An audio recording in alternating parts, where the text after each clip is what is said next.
Wassalamualaikum warahmatullahi wabarakatuh. Alhamdulillahi wa kafa wassalatu wassalamu ala rasulillahil mustafa wa ala alihi wa ashabihi ahli sidqi wal wafa. Asyhadu an la ilaha illallah wa asyhadu anna Muhammadar Rasulullah. Allahumma salli wa sallim wa barik ala sayyidina Muhammad wa alihi walhamdulillahirabbil alamin. Hadirin kaum muslimin, Bapak Ibu, para imin dan iman yang insya Allah kita dimuliakan oleh Allah Subhanahu wa Ta'ala. Kembali kita bersyukur kepada Allah atas nikmat dan karunia yang Allah telah berikan kepada kita. Wabil khusus nikmat iman, nikmat Islam, nikmat sehat walafiat, nikmat panjang umur dalam rangka kita taat kepada Allah Subhanahu wa Ta'ala. Dan yang paling utama adalah nikmat Bapak Ibu sekalian bisa hadir di tempat yang insya Allah ini tempat yang mulia. 30 menit sebelum adzan maghrib. Ini adalah waktu yang amat sangat luar biasa sebenarnya. Selama ini banyak di antara kita sebagai umat Islam, kalau 30 menit, 20 menit, 15 menit, 10 menit, 5 menit sebelum adzan itu diadakan, sering dipakai acara apa namanya? Ngabuburit. Ngabuburitnya itu justru di jalanan, Pak. Jalan ya, ngabuburit. Padahal 30 menit sebelum adzan itu adalah waktu yang ijabah untuk munajat. Jadi yang bagus ngabuburitnya itu adalah di masjid sebenarnya. Maka sebenarnya ini adalah nikmat yang luar biasa sekarang ini. Ketika Bapak bisa lihat bisa berkumpul itikaf sebelum adzan maghrib di masjid, masya Allah, ini nikmat. Kalau bisa ini dipertahankan, meskipun tidak ada acara iftar, ya, nggak ada acara iftar, kita sudah bisa 20 menit ya. Kalau nggak 30 menit, 20 menit itu kita sudah start di masjid menunggu waktu adzan. Kalau ada di antara Bapak sekalian yang pernah melaksanakan umroh di bulan suci Ramadan, itu akan merasakan nikmatnya betul, di mana di sana itu 1 jam sebelum adzan itu masjid sudah penuh. Dan semua orang itu sambil menunggu adzan ya zikir, baca Quran, munajat, doa terus itu. Itu ngabuburitnya di Madinah dan di Mekah itu di masjid. Enggak ada yang di jalanan. Nah, inilah yang disebut nikmat yang luar biasa. Kita syukuri itu semuanya. Salawat dan salam senantiasa kita aturkan ke haribaan junjungan kita baginda Nabi besar Muhammad Sallallahu Alaihi Wasallam, juga kepada keluarga, para sahabat, dan insya Allah kepada kita selaku umatnya yang insya Allah kita istiqomah. Istiqomah apa? Istiqomah untuk menghidupkan sunnah-sunnahnya Rasul. Ini harus kita jaga istiqomah. Karena istiqomah itu melahirkan karomah. Jadi istiqomah itu melahirkan karomah. Jadi kalau Bapak sekalian ingin mendapatkan karomah, kemuliaan dari Allah Subhanahu wa Ta'ala, sekecil apapun amalan yang bisa kita lakukan, kita jaga dengan dawam, ajak, istiqomah namanya. Insya Allah kita dapatkan karomah. Contoh, ada di antara sekalian yang kemudian dia jaga waktu duhanya dengan sholat duha, yang lain enggak. Istiqomah aja duha, terus. Maka Bapak akan mendapatkan kemuliaan dari sholat duha itu. Ya. Enggak usah disebut fadilahnya segala macamnya, itu udah ikut bonus tambahan. Tapi yang paling utama adalah karomah dari amalan yang istiqomah itu akan kita dapatkan. Apapun, ya apapun. Kita puasa Senin dan Kamis, istiqomah kita jaga. Bapak dan sekalian, kita jaga sholat sunnah qobliyah ba'diyah, istiqomah aja kita jaga. maka akan muncul karomah. Ya, maka istiqomah akan melahirkan karomah. Dan itu kita bisa jaga. Kita nggak mungkin ambil semua sunnah Rasul yang bisa kita amalkan. Enggak. Tapi setidaknya ada di antara sunnah Nabi itu yang bisa kita jaga dengan penuh istiqomah. Itu yang. Ya. Nah, Bapak sekalian, kita termasuk di antara umat Rasul yang insya Allah kita istiqomah menghidupkan sunnah-sunnahnya. Baik di masjid, di lingkungan masyarakat, maupun di rumah. Karena sunnah itu, kalau di rumah kita jaga sunnah-sunnah Rasul, Masya Allah banyak. Biasakan Pak, kita istiqomah jaga sunnah. Di rumah, apa? Makan. Kita jaga makan. Nabi itu sunnahnya kalau makan selalu berjamaah dengan keluarga. Nggak pernah makan masing-masing. Nah, kita istiqomah itu jaga, itu menghidupkan sunnah di rumah. Kemudian apa lagi? Banyak Pak. Ya, mau tidur, kita baca doa. Ya, kemudian kita berbaring. Kalau sunnah Nabi tidurnya berbaring kemana? Ke kanan, miring, ya, miring ke kanan. Itu sunnah. Kita amalkan itu aja istiqomah. Lahir karomah. Jadi banyak sunnah-sunnah Rasulullah yang ringan, tapi kita bisa jaga, dan itu akan melahirkan karomah.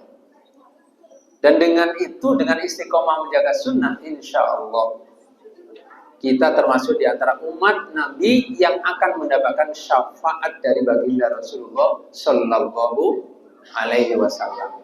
Karena syafaat itu akan hadir ketika kita menghidupkan sunnah. Kata Nabi, man ahya sunnati faqad ahabbani, wa man ahabbani kana ma'i fil jannah.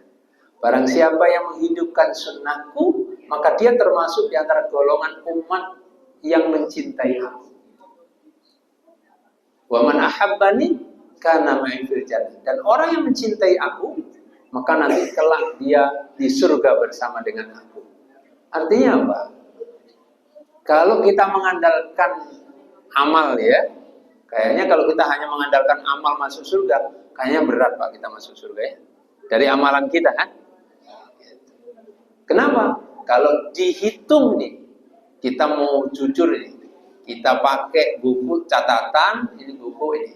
Banyakkan mana amal baik kita yang kita lakukan setiap hari dengan amalan yang buruk, yang sia-sia. Ada yang sia-sia, ada yang buruk. Yang sia-sia itu ketika kita melakukan sesuatu yang nggak ada nilai, nggak ada nilai manfaatnya, tapi kita lakukan berjam-jam. Itu sayang waktu itu. Atau kita melakukan sesuatu amalan yang justru menimbulkan maksiat. Kayaknya lebih banyak itu. Sehingga apa? Jaminan untuk bisa masuk surga karena amalan kita kayaknya jauh. Kayaknya jauh. Maka kita butuh yang namanya apa tadi? Butuh yang namanya syafaat. Butuh yang namanya syafaat. Apa itu syafaat? Pertolongan. Nah, syafaat ada dua Pak yang kita bisa kejar. Satu, syafaat dari baginda Nabi. Syaratnya cuma satu tadi. Cintai Rasul dengan cara menghidupkan sunnahnya dan sering memperbanyak sholawat. Banyakin sholawat. Ringan. Dan hidupkan sunnah di rumah, di masjid. Yang kedua, kejar syafaat dari Al-Quran. Karena Al-Quran itu juga akan memberikan syafaat. Nah, ini momen yang sangat luar biasa, Pak. Di bulan suci Ramadan, ini hari ke-3 ya? Hari ke-3. Apa identitas Ramadan? Identitas Ramadan adalah Al-Quran. Kenapa? Karena Al-Quran itu diturunkan di bulan suci Ramadan. Maka kalau Ramadan tidak ada suara Al-Quran yang diperdendangkan atau yang dikumandangkan, di mana saja, di rumah, di masjid, di mana saja. Artinya Ramadan itu nggak sempurna. Kenapa? Karena identitasnya hilang. Identitas Ramadan ya Quran. Syahrul Ramadan alladzi unzila fihil Quran. Tuh ayatnya. Bulan Ramadan adalah bulan di mana Allah turunkan Al-Quran. Maka kalau di bulan suci Ramadan kita menjauh dari Al-Quran, kita tidak mendekatkan diri kepada Quran, kita tidak pernah menyentuh Al-Quran, maka identitas Ramadan hilang. Dan itu adalah kerugian yang amat sangat besar buat kita sebagai umat Rasulullah SAW. Makanya momen nih, momen Ramadan itu momen buat siapa? Buat kita sebagai umat Islam yang mencintai nabinya. Momennya apa, Pak? Kalau yang selama ini malu-malu baca Quran, maka Ramadan kan nggak ada yang malu nih. Yang biasa malu Pak baca Quran, di Ramadan nggak malu. Udah, kita baca Quran. Dan itu adalah titik awal untuk kita mendekatkan diri dengan Quran setelah Ramadan. Maka mulai Ramadan. Ada orang Pak yang nggak bisa baca Quran, malu dia belajar. Pas masuk Ramadan, nggak malu, berani belajar Quran. Kenapa? Karena magnet Ramadan itu luar biasa.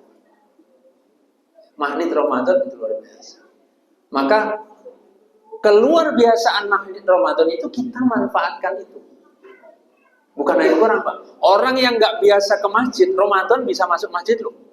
Bener nggak? Iya, Pak. Orang yang biasa ke masjid, itu Ramadan masuk masjid. Meskipun hanya minggu pertama. Tapi kan masuk masjid. Ikut taraweh. Ikut ini. Itu artinya apa, Pak? Magnet Ramadan itu luar biasa. Nah, kalau magnet itu kita gunakan betul sebagai tonggak awal untuk melangkah ke positif. Contoh, yang belum bisa baca Quran, udah mulai Ramadan. Kita belajar Quran. Dapat, Pak. Gitu. Ada orang-orang yang biasa baca Quran tapi pengen punya hafalan. Susah, Pak, mulainya. Gimana caranya? Pas masuk Ramadan dia mulai. Dapat. Karena saya dulu, waktu saya di kampung, halaman saya, itu malu, Pak. Karena di kampung saya itu, ada tradisi setiap malam Jumat itu yasinan. Ya, di kampung saya, Pak, daerah Jawa. Setiap malam Jumat yasinan, ngumpul itu. Nah, ada orang-orang yang bangga ketika datang yasinan itu sudah nggak pegang buku yasin, nggak pegang buku yasin lagi. Nah, saya sebagai anak muda yang saat itu juga merasa nih, wah, malu kalau nggak hafal yasin. Tapi gimana caranya itu? Akhirnya kemudian saya berniat di bulan suci Ramadan, saya berniat, ya Allah, bulan suci Ramadan saya mau menghafal surat yasin. Ya. Saya menghafal surat yasin. Caranya gimana supaya tidak terganggu? Nah, saya masuk pesantren Ramadan selama 1 bulan. Nah, selama 1 bulan itulah saya bisa menghafal surat yasin. Pulang dari situ, saya sudah bangga, Pak. Kenapa? Berkumpul dengan yasinan, saya sudah nggak pegang surat yasin, karena sudah hafal. Artinya apa? Nih Ramadan, momen yang sangat luar biasa. Ya. Hadirin kaum muslimin, Bapak Ibu sekalian, waktu masih panjang. Saya alhamdulillah ini waktunya panjang. Bersyukur kita. Bapak harus bersyukur. Karena setiap tahun Allah hadiahkan kita Ramadan. Kita patut syukuri itu lagi. Setiap tahun kita dihadiahin oleh Allah Ramadan. Yang tidak pernah Allah kasih hadiah Ramadan ini kepada umat sebelum kita. Ramadan ini, Pak, hadiah dari Allah yang khusus umat baginda Rasulullah SAW. Yang nggak pernah dihadiahkan kepada umat-umat sebelumnya, enggak. Maka kita syukur. Bersyukur kita dikasih hadiah setiap tahun. Pertanyaannya adalah, kenapa sih Allah hadiahin kita Ramadan setiap tahun? Kenapa kita hadiahin? Ada tujuan. Karena Allah menginginkan sesuatu umat Rasulullah ini, itu semuanya benar. Kenapa semuanya benar dengan hadiah Ramadan? Kita ambil ayat. Di dalam Al-Quran ada satu ayat yang ayatnya pendek. Tapi sebelum Allah turunkan ini ayat, itu Allah awali dulu dengan sumpah. Ingat Bapak sekalian, kalau ada sebuah ayat yang diturunkan oleh Allah, yang sebelumnya diawali dengan sumpah, itu menunjukkan bahwa ayat itu adalah ayat yang amat sangat penting diperhatikan. Jadi kalau kita baca tafsir itu, ketika ada ayat yang diulang saja 2 kali, itu ayat itu penting. Contoh, inna ma'al usri yusra. Terus, fa inna ma'al usri yusra. Itu menunjukkan bahwa Allah menunjukkan bahwa ini benar-benar. Sampai diulang 2 kali. Jadi kalau ada ayat yang diulang 2 kali, ayat yang kedua itu adalah mentaukid ayat yang pertama. Menekankan. Ini benar loh. Jangan main-main. Kata Allah Subhanahu wa taala bahwasanya di balik kesulitan itu ada kemudahan. Percayalah kamu bahwa di balik kesulitan itu ada kemudahan, gitu Pak. Ditekan lagi sama Allah. Jadi supaya kita kalau punya masalah, ada kesulitan Pak, kita nggak usah khawatir. Kenapa? Nggak lama Allah akan kasih jalan keluar. Nggak lama Allah akan kasih kemudahan. Maka sudah biarin aja jalan. Ikutin aja takdir seperti air berjalan. Jangan sedih, jangan. Itu maksudnya. Kalau kita selalu pakai ayat, oh tenang, nggak lama lagi ada solusi. Oh tenang, nggak ada lagi ada kemudahan. Kenapa? Allah akan hadirkan kemudahan itu setelah hadirnya kesulitan. Yang kedua, ciri ayat. Ketika ada ayat didahului dengan sumpah, maka ayat itu sangat penting yang harus diperhatikan. Nah ini ada ayat, di mana ayat itu didahului oleh Allah dengan sumpah. Bahkan sumpahnya sampai 7 kali. Ayatnya begini, a'udzubillahi minasyaitonirrajim, fa'alhamaha fujuraha wa taqwa. Ini ayatnya. Ada di surat apa ini? Jadi yang hafal. Surat Asy-Syams. Ayat 8. Fa'alhamaha fujuraha wa taqwa. Kata Allah Subhanahu wa taala, telah aku ilhamkan fujuruha, sifat fujur. Sifat fujur itu adalah sifat yang cenderung untuk berbuat buruk. Yang ada pada diri kamu semuanya. Kita Pak, pada gini. Diilhamkan oleh Allah sifat fujur. Fa'alhamaha fujuruha wa taqwaha. Tapi jangan lupa, saya juga sertakan sifat fujur itu dengan satu lagi yang nama sifat apa? Karakter takwa. Jadi ketika Allah mengilhamkan di dada kita sebuah sifat fujur, sifat yang cenderung untuk berbuat kotor, berbuat buruk, berbuat maksiat, berbuat yang nggak bagus terhadap siapapun, terhadap sesama, terhadap Allah, terhadap Rasul, terhadap alam, itu sifat fujur, Pak. Tapi Allah kemudian, tapi aku juga kasih, ya, ilhamkan juga kepada dada kamu, yaitu karakter takwa. Karakter takwa. Fa'alhamaha fujuraha wa taqwaha.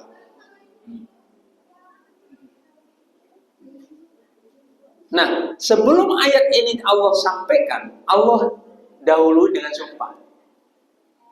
Apa sumpah yang pertama? Yang pertama adalah wasyamsi wa duhaha. 1. Wal qamari idza talaha wan nahari idza jannaha. 3. Wal laili idza yaghshaha was samaa'i wa ma banaha. 5. Wal apa? Yang hafal. Habis was samaa'i wal ardi wa ma tahaha. Yang ke-7, wa nafsi wa ma sawwaha. Bayangkan hadirin kaum muslimin, Allah sumpah sebelum menurunkan ayat fa'alhamaha fujuraha wa taqwaha, Allah bersumpah sampai 7 kali sumpah. Dan Allah kalau bersumpah itu mengatasnamakan ciptaannya, wasyamsi wa duhaha. Demi matahari Ya. Dan segala sesuatu yang ada di dalam, termasuk waktu. Sumpahnya dengan alam, dengan ciptaannya. Kalau kita menunjukkan sesuatu yang supaya meyakinkan kan, kita juga sumpahnya hanya satu, demi Allah. Wallahi. Kalau ada orang yang sudah mengatakan cuma wallahi, itu menunjukkan benar. Nah, Allah bersumpah sebelum ini ayat turun, Allah menunjukkan ini serius. Ini ayat ini serius. Fa'alhamaha fujuraha wa taqwaha. Telah aku ilhamkan kepada kamu sekalian sifat fujur, sifat buruk, sifat yang cenderung liar. Fa'alhamaha fujuraha wa taqwaha. Dan aku juga berikan kepada kamu sekalian yaitu sifat karakter takwa. Hadirin kaum muslimin, kita belajar dari ayat ini. Ketika Allah sudah berikan sifat fujur pada diri, banyak di antara kita yang kemudian tidak memperhatikan dua hal ini, tapi akhirnya apa? Yang sering cenderung muncul ke permukaan diri kita adalah sifat apa? Sifat fujur. Sifat fujur, Pak. Sifat buruk. Ya. Baik keluar dari lisan kita maupun keluar dari tindakan tingkah laku. Sifat fujur itu.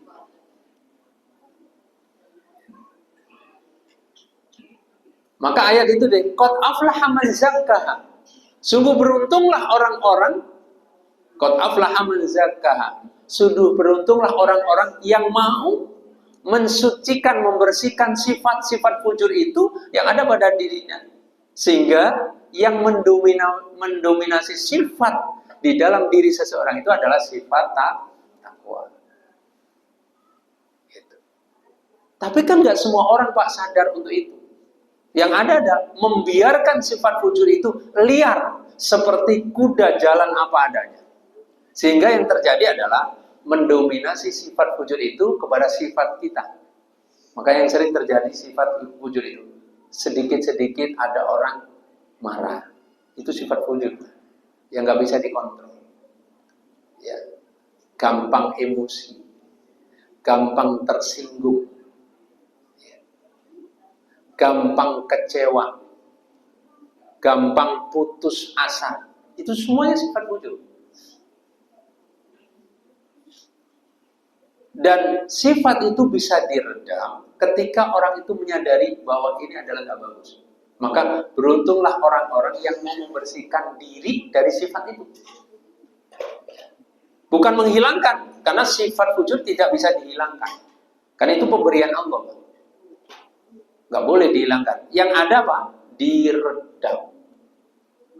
Ditekan. Dan itu dibiarkan sampai berjalan tahun demi tahun. Ada sebagian di antara umat Rasulullah SAW yang kemudian sadar atas itu semuanya, kemudian dia berusaha untuk menekan. Sehingga ada sebagian di antara kelompok yang, ini orang kok baik banget ya. Ini orang kok peka banget ya. Ini orang kok sabar banget. Ada kan Pak?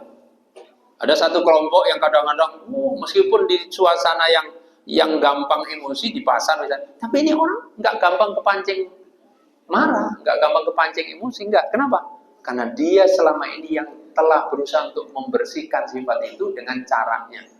Mungkin dia sering taklim, mungkin dia sering ikut pengajian, mungkin dia punya guru spiritual yang bisa meredam itu semua. Ya, dengan kondisi semacam ini, Allah tahu Pak kita. Ternyata lebih banyak yang liar dibanding yang mau membersihkan, mensucikan dirinya dengan memunculkan sifat. Oleh karena itu akhirnya Allah Subhanahu wa Ta'ala menghadiahkanlah kepada kita sebagai umat Rasul dengan bulan Ramadan. Dengan bulan Ramadan, di mana di dalam bulan itu ada yang namanya amalan khusus di bulan suci Ramadan. Apa Pak? Puasa. puasa. Kenapa? Karena dengan puasa, maka semua sifat fujur yang cenderung muncul dan mendominasi sifat kita, itu akan ditekan Pak dengan puasa. Maka puasa itu sebenarnya adalah fungsinya untuk menekan sifat fujur yang ada pada diri kita. Pertama, hawa nafsu kita diredam, bukan dihilangkan hawa nafsu. Sebab kalau dihilangkan, Bapak Ibu, dengan puasa kita hilang nafsunya. Oh bahaya Pak, nanti maghrib kagak ada yang makan. Nggak ada. Tapi kita ditekan dulu. Bentar. Ya ayo, jangan. Baru jam 5. Bentar. Jam. Tinggal 5 menit lagi. Tinggal 5 menit lagi. Selesai. Bukan. 5 menit lagi ini. Buka puasa. Oh Masya Allah. Jamnya bener nggak ya? 11 menit. Oh Masya Allah. Saya itu Pak, tinggal di Tangerang. Jadi di Tangerang itu posisi maghrib jam 6 lewat 27 menit. Jadi bayangan saya itu tadi saya lihat, oh masih lama gitu ya. Ternyata. Baik. Jadi sudah masuk ya Pak ya? Sudah masuk. Jadi kenapa Allah hadirkan setiap tahun itu Ramadan? Tujuannya untuk menekan itu Pak. Menekan sifat fujur yang ada di diri kita, ya, supaya tidak mendominasi. Nah, kalau sudah tidak mendominasi, maka yang muncul adalah sifat takwa. Maka barang siapa yang bulan suci Ramadan itu benar-benar ya puasanya dijaga betul Pak. Puasa benar nih. Kata Rasulullah, imanan waktu saban puasanya itu. Maka dia akan mendapatkan sesuatu yang amat sangat luar biasa. Apa dapatnya? La'allakum tattaqun. Nyambung Pak ayatnya. Tapi apakah semua orang bisa mendapatkan itu? Enggak. Ada orang yang masukin bulan suci Ramadan, tapi dia tidak memanfaatkan Ramadan dengan baik, dengan mengkondisikan amalan puasanya dengan sebaik-baiknya. Hanya sekedar lapar dan haus. Makanya kata Rasulullah, kam min sha'imin laisa lahu min siyamihi illal ju' wal atas. Nanti setiap tahun Pak, ada banyak orang yang melaksanakan puasa, tapi dia tidak mendapatkan nilai pahala puasa itu kecuali lapar dan haus saja. Sehingga apa? Nggak ada efek. Sampai selesai Ramadan, ya sama aja seperti yang lain. Seperti bulan-bulan sebelumnya. Gitu. Nah, ini yang bisa kita kupas sepintas dan waktunya cukup singkat. Tapi insya Allah mudah-mudahan ini masuk. Kena ya Pak ya? Masuk. Sehingga Pak, setelah ini nanti kita manfaatin. Mumpung baru 3 hari Pak. Kita masih ada waktu untuk memanfaatkan Ramadan ini benar-benar Pak, supaya menekan fujur kita. Ya. Nah ini yang bisa sampaikan, mudah-mudahan ada nilai dan manfaatnya. Billahi taufiq wal hidayah. Wassalamualaikum warahmatullahi wabarakatuh.